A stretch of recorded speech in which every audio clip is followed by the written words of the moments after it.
పశ్చిమాసియాలో ఉద్రిక్తతల వేళ హార్ముజ్ జలసంధి మళ్లీ యుద్ధ భూమిగా మారింది. హార్ముజ్లో మరో ఆయిల్ ట్యాంకర్పై దాడి జరిగింది. ఒమన్ తీరంలో చమురు ట్యాంకర్పై దాడి జరిగినట్టు British maritime trade centre report చేసింది. హార్ముజ్ దక్షిణ మార్గంలో ప్రయాణిస్తుండగా మిసైల్తో దాడి చేసినట్టు వెల్లడించింది.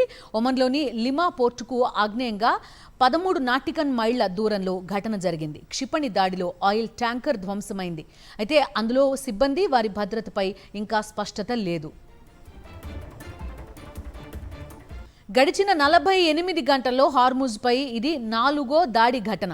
ఇప్పటికే యుఏఈకి చెందిన 2 ఆయిల్ ట్యాంకర్లు మొంబసా, బాహియాపై ఇరాన్ దాడులు చేసింది. ఈ 2 వాణిజ్య నౌకల్లో 30 మంది భారతీయ నావికులు ఉండగా అందులో 1 ప్రాణాలు కోల్పోయారు, 8 మంది గాయపడ్డారు. గాయపడిన వారిలో 4 భారతీయులు.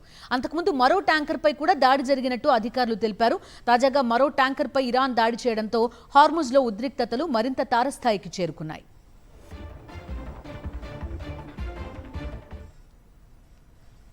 హార్ముజ్ జలసంధిలో చమురు ట్యాంకర్లపై ఇరాన్ క్షిపణి దాడి నేపథ్యంలో భారత్ తీవ్రంగా స్పందించింది. ఇరాన్ డిప్యూటీ అంబాసిడర్ మొహమ్మద్ జువాద్ హస్టోనీకి సమన్లు జారీ చేసింది. విదేశాంగ శాఖ కార్యాలయానికి పిలిపించి వివరణ కోరింది. ఈ దాడిలో ఓ భారతీయ నావికుడు ప్రాణాలు కోల్పోగా మరికొందరు భారతీయ సిబ్బంది గాయపడ్డారు. ఘటనను అత్యంత తీవ్రంగా పరిగణించిన కేంద్ర ప్రభుత్వం ఇరాన్ దౌత్యవేత్తను వివరణ కోరింది. ప్రస్తుతం ఇరాన్ రాయబారి న్యూఢిల్లీ వెలుపల ఉండడంతో ఆయన స్థానంలో డిప్యూటీ అంబాసిడర్ను విదేశాంగ శాఖ అధికారులు సమన్లు జారీ చేసి పిలిచినట్టుగా ప్రభుత్వ వర్గాలు వెల్లడించాయి.